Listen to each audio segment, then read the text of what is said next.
하나님 말씀 열왕기하 17장 1절에서 6절까지 말씀 교독해서 봉독합니다. 구약 말씀 열왕기하 17장 1절에서 6절까지 말씀입니다.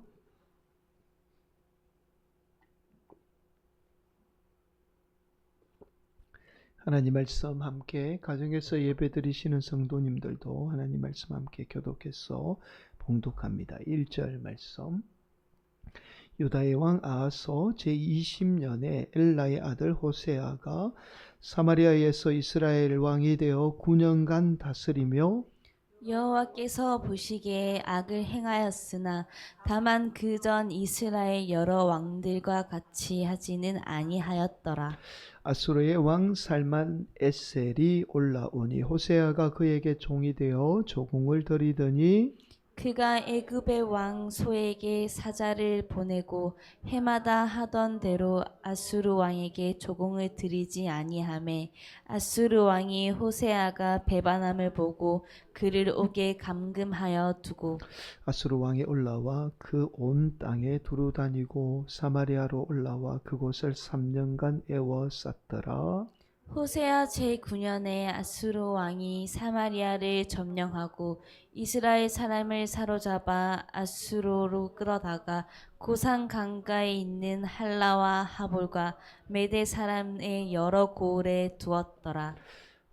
이 일은 이스라엘 자손이 자기를 애굽 땅에서 인도하여 내사 애굽의 왕 바로의 손에서 벗어나게 하신 그 하나님 여호와께 죄를 범하고 또 다른 신들을 경외하며 여호와께서 이스라엘 자손 앞에서 쫓아내신 이방 사람의 규례와 이스라엘 여러 왕이 세운 율례를 행하였음이라. 아멘.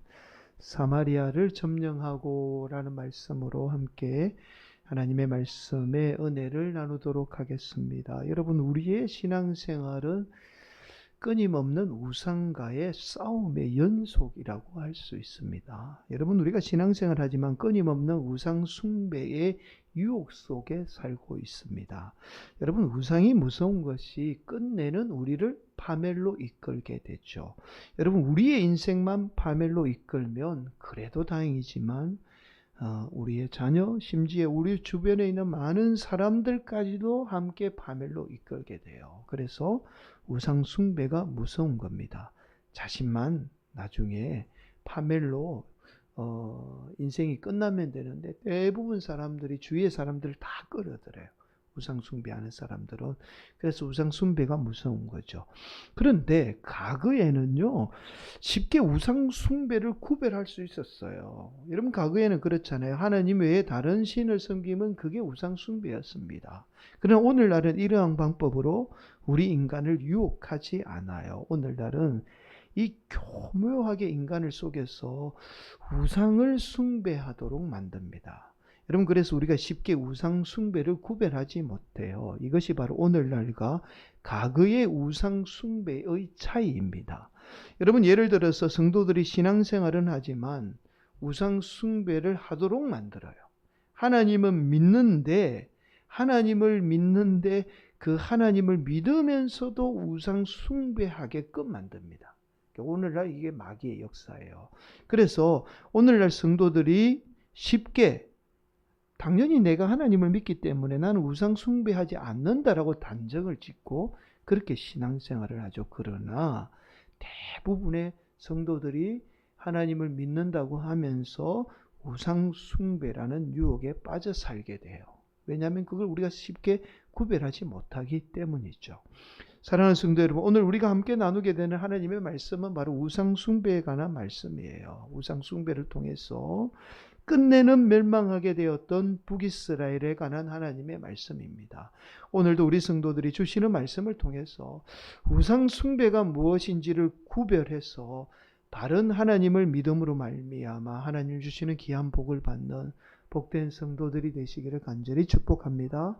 여러분, 먼저 지난 시간의 말씀을 좀 살펴보고 오늘 말씀을 좀 나누도록 하겠습니다. 왜냐하면 우리가 지난 시간에 찬양 예배를 안 드렸잖아요. 근데 오늘 본문의 말씀이 사실은 지난번에 나누었던 말씀과 연관성이 있습니다. 여러분, 우리는 지난 시간에 남유다의 왕들 가운데 가장 악한 왕이죠. 아하스 왕에 관해서 살펴보았어요. 여러분, 남유다와 달리 북쪽의 이스라엘, 북이스라엘에는 잦은 쿠데타가 일어나서 왕들이 자꾸만 바뀌게 되죠. 자, 이렇게 바뀌게 된 이유가 바로 북쪽 이스라엘 왕들은 다윗을 따르지 않고 북이스라엘의 초대 왕이었던 여로보암을 따랐기 때문입니다. 정확하게 말씀을 드리면 여로보암이 섬겼던 금송아지 우상을 섬겼기 때문이에요. 그래서 잦은 쿠데타로 왕들이 북이스라엘은 바뀌었던 겁니다. 그런데 남유다는 조금 달랐어요. 그런데 남유다의 왕인 이 아하스가 다윗을 따르지 않고 오히려 이런 북이스라엘의 왕들을 따라서 북이스라엘의 왕들이 섬겼던 우상을 섬기게 되죠. 여러분, 더 끔찍한 사실은 우상을 숭배하면서 자신의 자녀까지 불사르게 됩니다. 여러분, 얼마나 우상 숭배에 집착했던지 자신의 아들마저도 불에 태워서 죽이게 돼요. 인륜을 저버린 겁니다. 우상 숭배를 하면서. 여러분, 이스라엘 백성들이 섬겼던 우상 가운데 가장 악한 우상이 바로 몰록이라는 우상입니다. 이 몰록은 고대 바벨론 제국이 섬겼던 우상이에요. 그러니까 가장 큰 특징인 어린 자녀, 장성한 자녀도 아니고 어린 자녀를 불태워서 인신공양이라 그러죠. 인간을 드리는 그 우상이 바로 몰록이라는 우상이에요. 자녀를 제물로 드린 겁니다. 이 우상을 남유다 가운데 처음으로 들여온 인물이 바로 지난번에 살펴본 아하스 왕이에요. 여러분, 아하스가 아수르 왕이죠. 디글랏 빌레셀을 만나러 갔다가 몰록을 보고는 항우에 빠져가지고 이스라엘 땅에 그대로 그 우상을 들여오게 되죠. 여러분, 보통은 이제 부모가 자식을 위해서 희생을 하죠. 자, 그게 세상의 이치입니다. 그런데 자신의 욕망을 위해서 자녀를 희생시키고 있는 거예요. 이 우상이 얼마나 무서운 우상이라는 사실을 알 수 있습니다. 천륜을 저버릴 정도로 우상이 더 중요하다고 생각을 하는 거예요. 인간의 질서를 파괴할 뿐만 아니라 인간을 완전히 파괴하는 우상입니다. 여러분, 결국 이 일이 빌미가 되어서 이 아하스가, 이 원인이 된 게 뭐냐면 이 아하스, 남유다의 아하스가 그의 조상의 길이에요. 다윗을 따르지 않고 북이스라엘 왕들이 섬겼던 우상을 섬긴 결과였습니다. 여러분, 더 놀라운 사실은 자신의 우상 숭배로 인해서 같은 우상을 섬기던 북이스라엘과 분쟁을 하게 돼요. 전쟁을 벌이게 됩니다. 여러분, 그렇잖아요. 남유다의 아하스가 북이스라엘이 왕들이 섬겼던 우상을 지금 섬기고 있어요. 이 말은 무슨 말이죠? 같은 우상을 섬긴 거예요. 그러면 같은 우상을 섬기면 사이가 좋아야 되잖아요. 근데 그렇지 않았다는 거예요. 같은 우상을 섬김에도 불구하고 서로 싸우고 그렇게 분쟁을 하게 되었던 겁니다. 여러분, 이때 북이스라엘은 아람 제국과 손을 잡고 남유다를 공격해요. 자, 그러자 남유다는 이 아수르 제국인 디글랏 빌레셀에게 도움을 구하게 됩니다. 여러분, 얼마나 비굴한 모습이었던지 도움을 구하기 위해서 자신을 이 디글랏 빌레셀에게 아들입니다 라고 그렇게까지 부르고 있어요. 그리고 아하스가 하나님의 성전에 있는 온갖 금과 은을 다 끌어다가 이 디글랏 빌레셀에게 바치게 됩니다. 그렇게 전쟁이 벌어지게 되었던 거예요. 그런데 나중에 이 일이 엄청난 결과를 초래하게 되죠. 남유다의 금과 은의 맛을 본 아수르는 저기에 가면 금과 은이 참 많겠구나 라고 생각을 해서 나중에는 북이스라엘의 금과 은마저도 욕심을 내게 됩니다. 여러분, 결국 이 일이 빌미가 되어서 북이스라엘이 아수르에 의해서 완전히 멸망하게 돼요. 여러분, 북이스라엘이 멸망한 데는 북이스라엘의 왕들이 우상을 섬긴 결과도 있지만 바로 남유다의 이 아하스가 우상을 숭배하면서 이 아수르 제국을 남북 관계에 끌어들인 결과예요. 자, 결국 남유다에 의해서 금과 은의 눈이 먼 아수르가 북이스라엘마저도 공격하게 됩니다. 그 내용이 바로 오늘 본문의 말씀이에요. 자, 여러분, 결국 오늘 본문에 와서 북이스라엘이 아수르 제국에 의해서 멸망하고 맙니다. 이스라엘 역사 속에서 완전히 사라지고 말아요.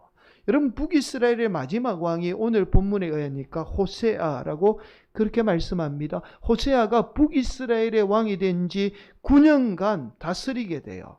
이때 남유다의 금과 은의 맛을 본 아수르 제국이 북이스라엘을 공격하게 됩니다. 오늘 본문 3절은 이렇게 말씀하죠. 아수르의 왕 살만 에셀이 올라오니 호세아가 그에게 종이 되어 조공을 드리더니. 여러분, 당시에 가장 강한 제국이 바로 아수르 제국이에요.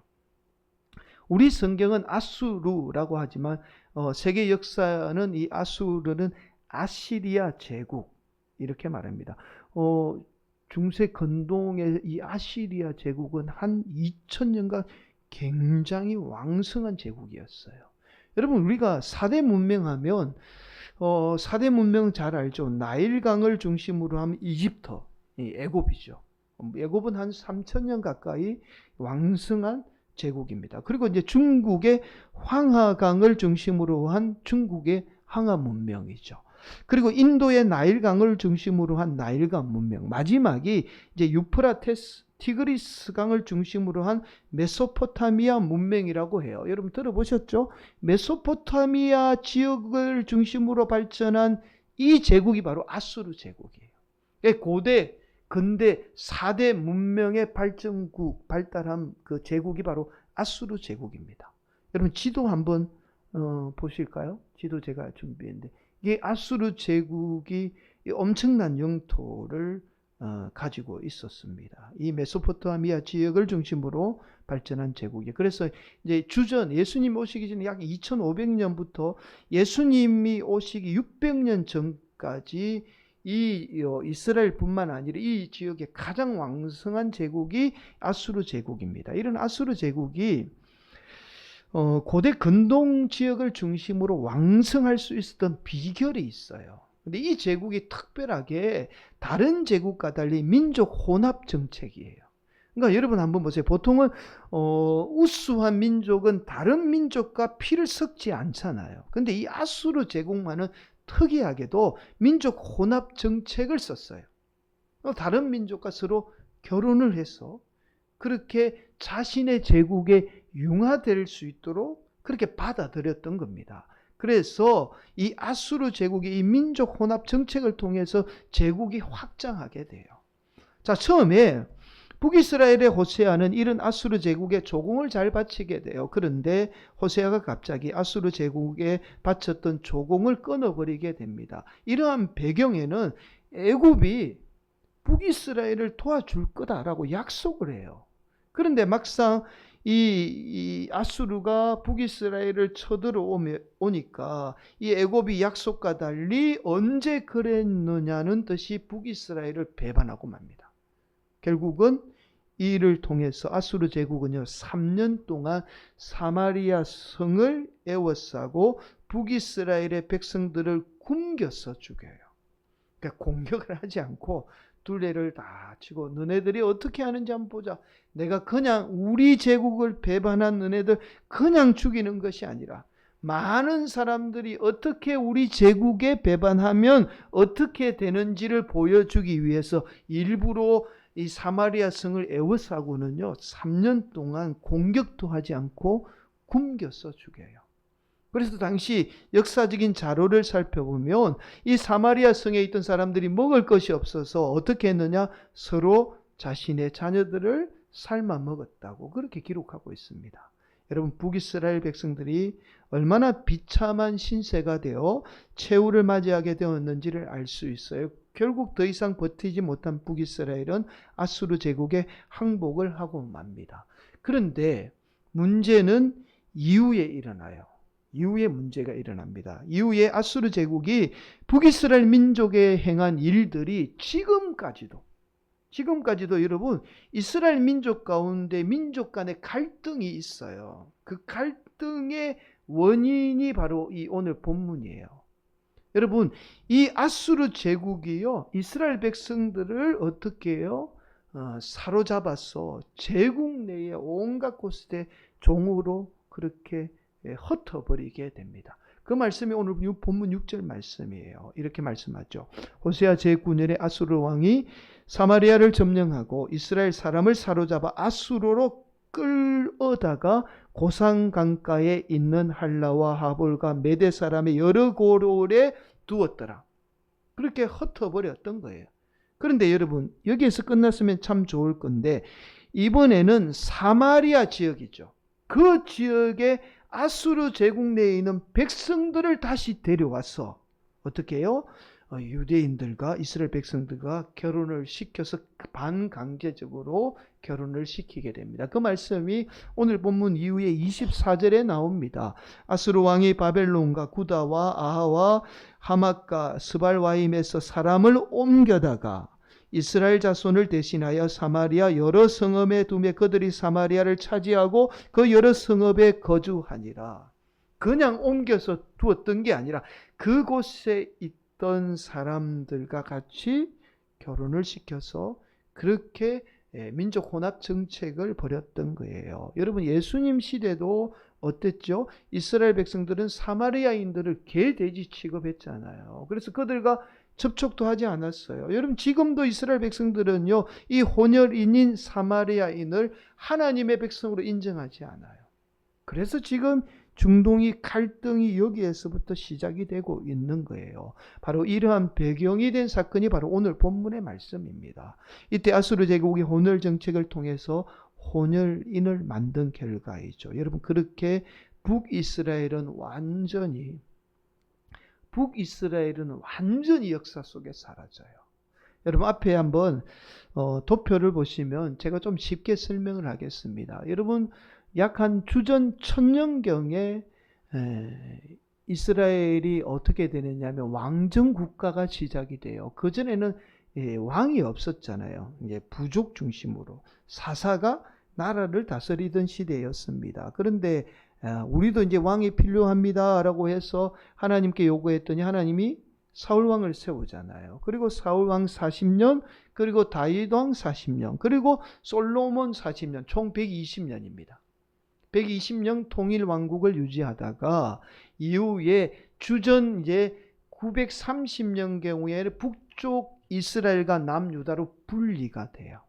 근데 북이스라엘이 오늘 본문에 의하니까 아수르 제국에 의해서 예수님 오시기 전에 722년, 그러니까 학자마다 조금 다릅니다. 722년에 멸망했다니 721년에 멸망했다라고 그렇게 주장합니다. 뭐 중요한 건 아니고 그때 멸망해. 그리고 이 이후에 약 한 200년이 조금 안 됩니다. 안 된 586년경에 결국 남유다도 바벨론에 의해서 멸망을 하고 말죠. 그래서 오늘 본문 이후에 이제 다음 주부터 계속 우리가 어떻게 남유다가 멸망해 가는 과정을 우리가 또 살펴보게 될 거예요. 지금까지는 우리가 어떻게 해요?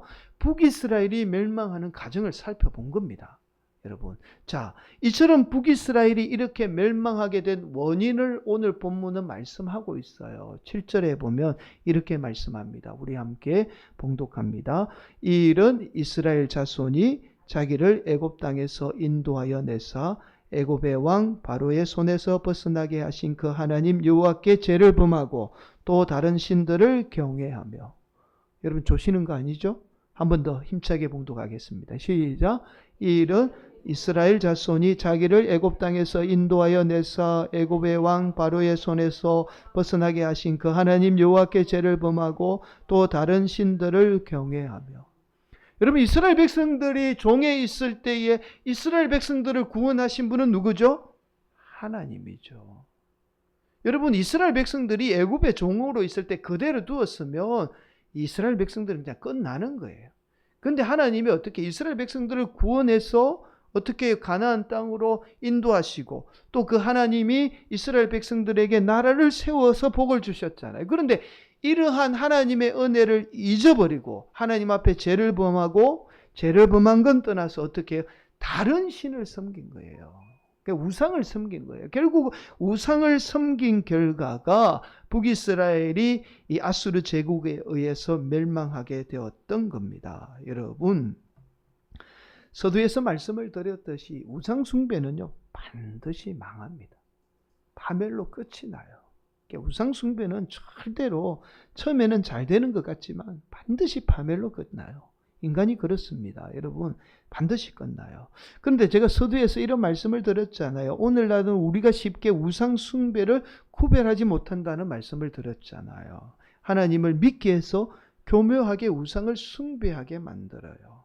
오늘날 교회가, 여러분, 성도들이 하나님을 믿으면서도 너무나 많은 우상에 빠져 있는 거예요.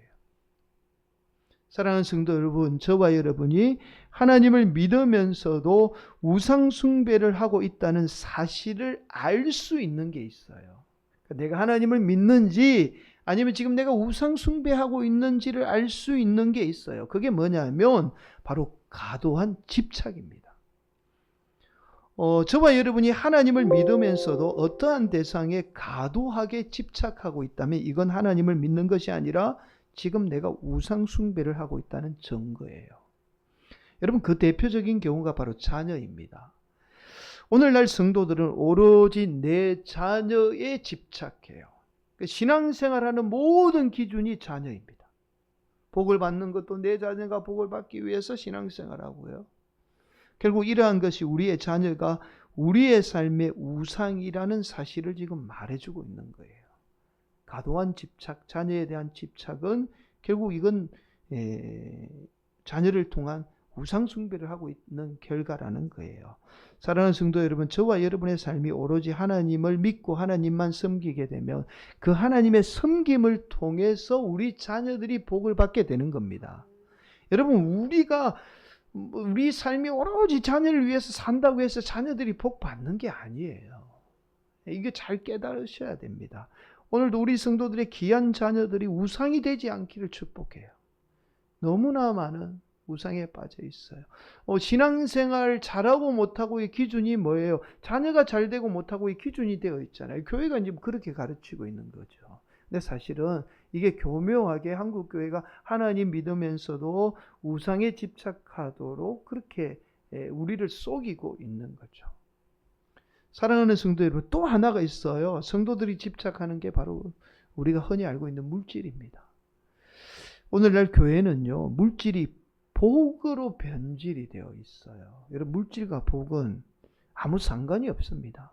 여러분, 아무리 인생에 물질이 많아도 그게 복이 될 수도 있고 때로는 그게 저주가 될 수도 있어요.